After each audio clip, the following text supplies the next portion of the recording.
বিসমিল্লাহির রহমানির রহিম। আমরা পড়েছিলাম আলিফ থেকে ইয়া পর্যন্ত। এবার আমরা পড়ব কিছু কথা অক্ষর সম্পর্কে।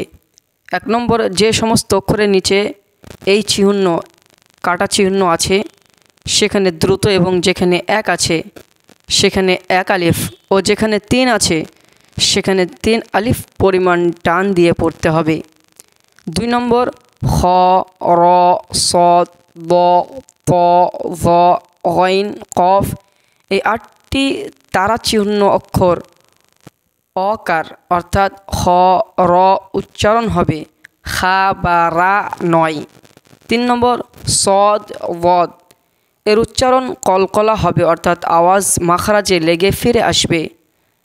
4 নম্বর, জিম, জাল, জা, ভ, ভদ, এই 5টি অক্ষর উচ্চারণের সময় বিশেষ খেয়াল রাখার প্রয়োজন, বিশেষ করে জা এর উচ্চারণটি, কেননা বহু বিষয় এর শুদ্ধতার ওপর নির্ভর করে, যেমন জের, জবর ইত্যাদি।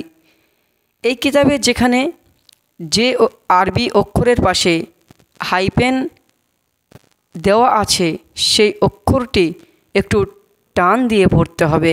আশা করি বুঝতে পেরেছেন।